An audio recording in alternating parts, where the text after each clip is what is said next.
Hi hello welcome to our channel. నేను మిస్సిరి. ఈరోజు మనం చెప్పుకోబోయే కథ రాక్షసుడు పార్ట్ 34. కథలోకి వెళ్ళే ముందు లైక్ చేయడం మర్చిపోకండి ఫ్రెండ్స్. చూడు, నా గడ్డం పట్టుకొని తననే చూడమన్నాడు, నా ముఖాన్ని తిప్పుకుంటూ. అత్యంత దగ్గరగా ఉన్నాడు నాకు. అలాగే చూస్తున్నాను, రెప్పలు టపటపలాడేస్తూ. తన చెయ్యి మెల్లిగా నా చెంప మీదకి చేరింది. తన పెదవులు ముందుకొస్తుంటే కళ్ళు మూసేశాను. మెత్తగా ముద్దు పెట్టేసుకుంటున్నాడు. తన ఛాతీ మీద నా చేతి వేళ్ళు కదులుతున్నాయి. ఊపిరి భారమవుతున్న వేళ మెల్లిగా నన్ను వదిలి నా కళ్ళల్లోకి చూశాడు. గుర్తొచ్చిందా అని అడిగాడు. ఏంటది అన్నాను నేను. అదే నువ్వు చూసిన కిస్ సీన్ అన్నాడు చిన్న నవ్వుతో. కోపంతో తన భుజం మీద కొట్టబోయాను నేను. నా చేతులు గట్టిగా పట్టుకొని వెనక్కి మడిచాడు ఆదిల్. నేనేం తప్పు అడగలేదే అంటూ కళ్ళు ఎగరేశాడు. గుర్తులేదు అని ముఖం తిప్పేసుకుంటూ చెప్పాను. నా చేతులు వదిలి ఇదంతా నిజమే కదా అంటూ నా కళ్ళలోకి చూశాడు ఆదిల్. వెంటనే తన చేతి మీద గిల్లాను. పాగల్ వేషాలకి తక్కువ లేదు అంటూ నొసలు ముడి వేసి చూశాడు. నిజమని నిరూపిస్తున్న మిస్టర్ తేనెకల్లవాడా అన్నాను నేను. కళ్ళు తాగిన కోతి ఎలా ఉంటుందో ఇప్పటి వరకు తెలియదు నాకు, ఇప్పుడు అర్థమవుతుంది అన్నాడు ఆదిల్. ఎలా ఉంటుంది? కళ్ళు టపటపలాడించాను నేను. నీకు కనిపించలే, నాకు కనిపిస్తుంది అన్నాడు. నేను అతని ఛాతీ మీద పడిపోతూ నిద్ర వస్తుంది అన్నాను. రేపు ఉదయానికి ఇదంతా మర్చిపో కదా, లైఫ్లో ఫస్ట్ టైం భయమేస్తుంది రాక్షసి అన్నాడు నా గడ్డం పట్టి తల పైకెత్తుతూ. ఇక మీరు ఎంతగా ఎదురు చూసే ఆదిల్ కథనం వచ్చింది. సాక్షి మాటలు వింటుంటే నిజమేనా అనిపిస్తోంది నాకు. అసలు నమ్మలేకపోయాను. ఎప్పుడూ చిటపట్లాడుతూ ఉంటుంది. ఈరోజు ఓపెన్ అవుతుందని అసలు నేను అనుకోలేదు. ఓపెన్ అవ్వడానికి తన మనసులో ఏముందో కూడా ఇప్పటి వరకు నాకు తెలీదు. ఇప్పుడిప్పుడే అర్థమవుతోంది. తన మాటల్లో తన భయాలు నాకు అర్థమైపోతున్నాయి. మొదటి నుంచి తన కళల్లో చూసిన ఇష్టం నిజమే. తనని వెనక్కి లాగిన విషయం ప్రజ్ఞ. ఇప్పుడేమో పెళ్ళి. నేనున్నానుగా, భయపడుకో అని అమాయకంగా చెప్తుంటే నాకు నవ్వొచ్చేసింది. డౌట్ లేదు, నీకు ఉదయానికి అసలు గుర్తుండదు, మళ్ళీ నా మీద ఎగురుతావు అని నేను నిట్టూర్చాను. తన చేతులు నా ఛాతీని తడుముతూ ఉండగా నా మెడ వంపులో తను ముద్దు పెట్టుకుంది. తన ఫీలింగ్స్ ఏంటో నాకు అర్థమవుతున్నాయి, కానీ తొందరపడాలి అనుకోలేదు. మామూలుగా ఉన్నప్పుడు తన ఇష్టం తెలుసుకోవాలని ఉంది నాకు. తనని వెనక్కి జరిపి బెడ్ మీద పడుకోబెట్టాను. నన్ను లాగేసుకొని కళ్ళు మూస్తూ తెరుస్తూ, నీ కళ్ళలో మ్యాగ్నెట్ ఉంది అని సాక్షి అంటుంటే, నువ్వు నీ సినిమా డైలాగులు అని తన తల మీద ఒక్కటేశాను. నిజం చెప్తున్నాను అంటూ పెదవులు బిగించింది. తన నుదుటి మీద ముద్దు పెట్టుకుని ఇక పడుకో అని తన పక్కన చేరిపోయాను నేను. అటువైపుకి తిరిగి కళ్ళు మూసుకొని కనిపించిన తననే చూస్తున్నాను. తన జుట్టు సవరించాను. తనను ముట్టుకున్న ప్రతిసారి ఏదో అపురూపమైన దాన్ని పట్టుకున్న ఫీలింగ్ నాలో కలుగుతుంటుంది. నా చేతిని తన నడుము చుట్టూ వేయించుకుంది. దగ్గరగా జరిగి ముడుచుకుని పడుకుంది నాకు. చిన్నగా నవ్వొచ్చేసింది నాకు. తన తలకి చెంపకి ఆనించి కళ్ళు మూసుకున్నాను. రేపు ఉదయం ఏ రాద్ధాంతం చేస్తుందో ఈ రాక్షసి. అయినా తన లోపల ఏముందో నాకు అర్థమైపోయింది కదా. తను ఎలా రియాక్ట్ అయినా నో ప్రాబ్లం. నిశ్చింతగా కళ్ళు మూసుకున్న సమయంలో ర్యాట్స్ క్యాట్స్ ఫైట్ చేసుకుంటున్నాయి అని గట్టిగా ఒక్క అరుపు అరిచింది సాక్షి. ఉలిక్కి పడ్డాను నేను. తన వైపు చూడగా కళ్ళు మూసుకుని ఉంది. కల ఏమైనా కన్నదా అని ఆలోచిస్తున్నాను. మళ్ళీ అదే అరుపు. ముఖాన్ని నా వైపుకు తిప్పుకొని చెంపల మీద తట్టగా మెల్లిగా కళ్ళు తెరిచి తన పొట్ట మీదకు ఉన్న నా చేతితో చిన్నగా నొక్కుంటూ పెదవి విరిచి ముఖాన్ని దిగులుగా పెట్టుకుంది సాక్షి. ఏమైంది, పొట్టనొప్పా? కాదు, పేగులు అరుస్తున్నాయి, ఎలకల పిల్లలు కొట్టుకుంటున్నాయి, గుర్రు గుర్రు అంటున్నాయి అంటే చిన్నపిల్లలా చెప్పింది నాతో. ఆకలేస్తుందా అని అడిగాను. తనేం చెప్తుందో నాకు అర్థం కాక అవునన్నట్టు తల ఊపింది. ఊఫ్ రాక్షసి, ఏది తిన్నగా చెప్పవే అని తనను వదిలి కిందకెళ్ళాను. ఫుడ్ తింటే మళ్ళీ ఎక్కడ కక్కేస్తుందేమోనని జ్యూస్ తెచ్చి తాగించాను. ఇప్పుడు ఓకేనా? గాల్లో ముద్దిచ్చింది. నేను నవ్వుకున్నాను. దగ్గరికి లాగి హత్తుకున్నాను. ఏమిడిపోయింది నా బాహువుల్లో ఈ పొట్టి రాక్షసి. ఉదయం ఆలస్యంగా లేచాను. చేతి మీద ఏదో భారమైనది ఉన్నట్టు అనిపించడంతో కళ్ళు తెరిచి చూశాను. సాక్షి పిట్టపిల్లలా ముడుచుకుని ఉంది. ముఖమంతా జుట్టు పరుచుకుని ఉంది. దాన్ని పక్కకు నెట్టి తన చెంప మీద ముద్దు పెట్టుకున్నాను. ఇప్పుడు ఏ రణరంగం చేస్తుందో చూడాలి అనుకున్నాను. మెల్లిగా తన్ని లేపే ప్రయత్నం మొదలుపెట్టాను. లేలేత చెక్కిళ్ళ మీద రాస్తుంటే కదిలింది కొద్దిగా. తన మెడ మీద మరోసారి రాయడంతో చిరాగ్గా అటు ఇటు అసహనంగా కదిలి కళ్ళు తెరిచి చూసింది. నిద్ర డిస్టర్బ్ అయిందని ఏమో తన పెదవులు లోపలికి ముడుచుకుపోయాయి. నేనైతే అలాగే చూస్తున్నా తన రియాక్షన్ కోసం. ప్రశాంతంగా నిద్రపోనివ్వా నన్ను అంటూ ఆవలిస్తూ ఏదో గుర్తుకొచ్చినట్టుగా టక్కున లేచి కూర్చుంది సాక్షి. తన్ను తాను ఒకసారి చూసుకుని నా వైపు చూసింది. వెంటనే 2 చేతులు తల కింద పెట్టుకుని తన రియాక్షన్ కోసం చూస్తున్నాను. తల పట్టుకుంది. అలాగే 2 నిమిషాలు కూర్చుంది సాక్షి. ఏమైంది నాకు? ఏం చేశావు నువ్వు? తన మాటలకి మళ్ళీ మొదటకొచ్చిందని నాకు అర్థమైంది. ఊఫ్ అంటూ బెడ్ దిగేసి వెళ్ళిపోతుంటే చెవుడా నిన్నే అడిగేది అని అరిచింది గట్టిగా. పీకల్లాగా తాగి పడిపోతే పట్టుకొచ్చేశాను అని ముఖం చిట్టించి చెప్పాను. నేనా? తాగడమా? అంటూ కాసేపు తీవ్రంగా థింకింగ్. ఈవిడగారు తల మీద ఒక్కటిచ్చి మొత్తం గుర్తొచ్చేలా చేయాలనిపించింది. కానీ ఆగాను. తాగాను. నేను టేస్ట్ చేశాను. ఆ తర్వాత అంటున్న తన మీద సోఫాలో ఉన్న దిండు తీసి విసిరేశాను. ఓయ్, నన్ను కొట్టొద్దన్నానా? దిండు దాటికి అణిగిన ముక్కిని సరిచేసుకుంటోంది సాక్షి. నీ వేషాలకి కొట్టక ముద్దు పెట్టుకోవాలి మరి. విసిగొచ్చి అక్కడి నుంచి ఫ్రెష్ అవ్వడానికి వెళ్ళిపోయాను. సాక్షి కథనం. ఉదయాన్నే కళ్ళు తెరిచి చూసేసరికి ఆదిల్ కౌగిలిలో ఉన్నాను. ఒక క్షణం మతిపోయినట్టే అనిపించింది నాకు. తలంతా భారంగా అనిపించడంతో తల పట్టుకుని కూర్చున్నాను. నా కళ్ళ ముందు లేలగా ఏవో అస్పష్టమైన ఆకారాలు కదిలే. జరిగిందంతా గుర్తురాగానే ఉలిక్కిపడ్డాను. మై గాడ్, ఏం చేశాను నేను? ఈ రాక్షసుని నేను ఇష్టపడ్డానా అని నాలో నేను మదన పడుతుండగా, ఇష్టం మాత్రమే కాదు అంతకంటే చాలా ఎక్కువే అని నా ఇన్నర్ అలా వచ్చేలా మాయమైపోయింది. శరీరం అంతా చెమటలు పట్టాయి నాకు. అందుకే నేను కోపం ఆవేశం తెచ్చుకుంటూ తన మీద రివర్స్గా అరిచాను. నాకేది గుర్తులేదనుకుని తను విసుక్కుంటూ వెళ్ళిపోయాడు. తన విషయంలో నాకే క్లారిటీ లేదు. ఇలా వాగేశానేంటి నేను? మామూలుగానే వద్దు అన్నా వదలలేదు. ఇప్పుడు తనే కావాలి అంటే అసలు వదులుతాడా? నా ఆలోచనల మధ్యగా నేను ఉండగానే ఫ్రెష్ అయ్యి వచ్చేశాడు. ఏమైనా అడుగుతాడేమోనని భయం వేసి ఫోన్ చూసుకుంటున్నట్టు అలాగే కూర్చున్నాను.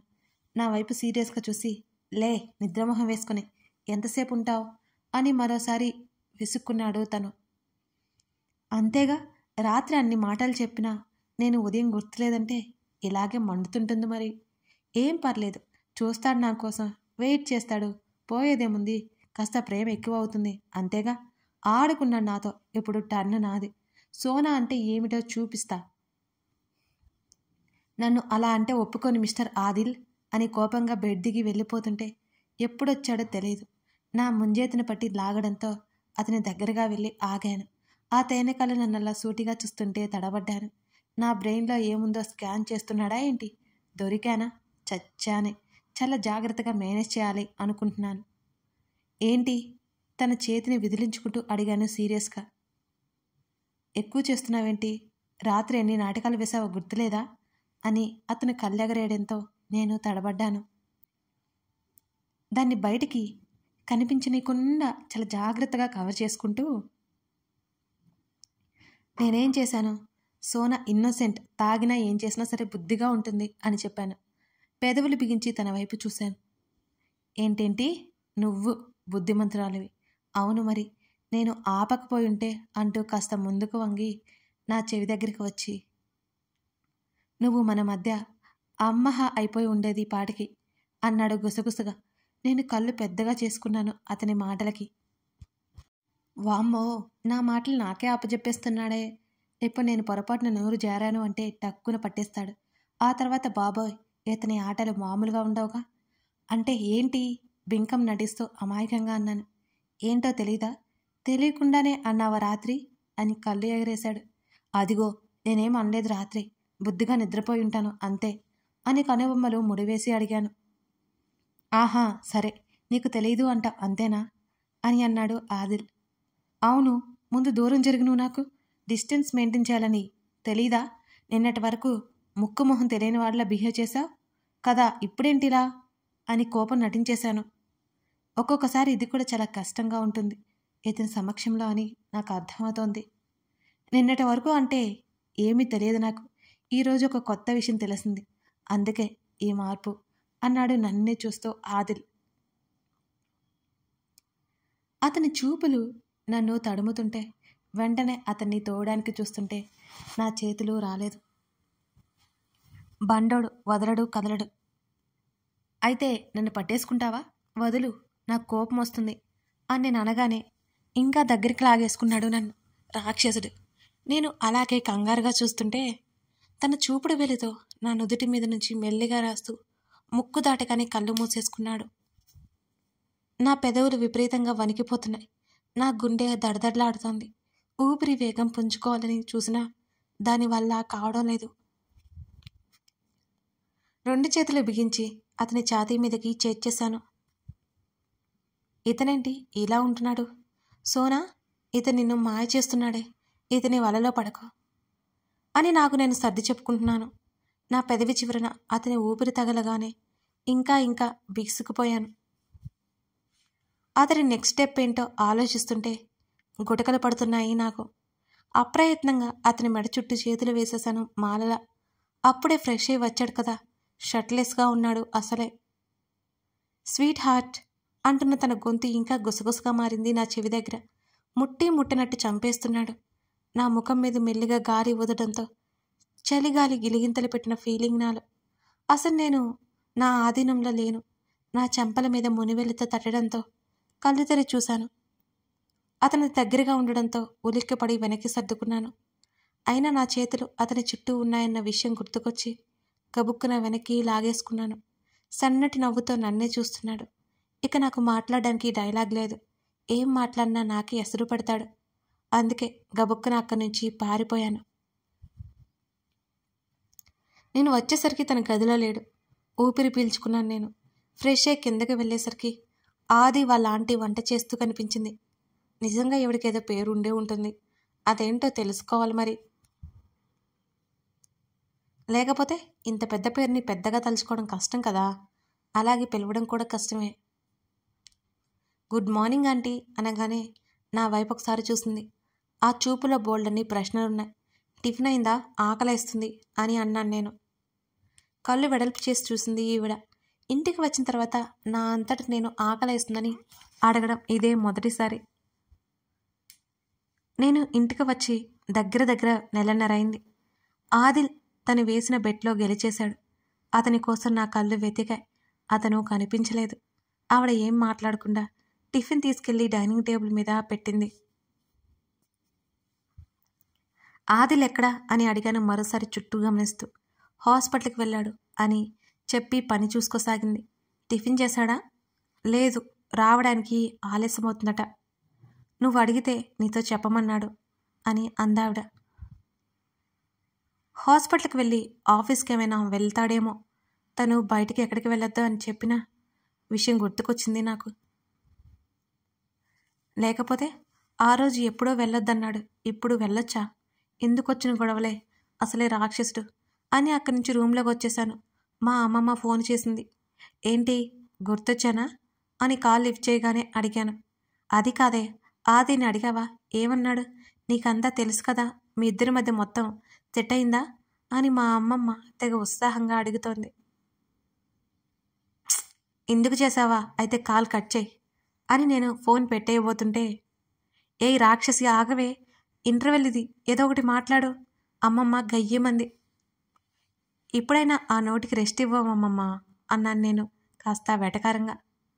ఏడ్చావులే కానీ ముందు విషయం చెప్పు అని అంది అమ్మమ్మ.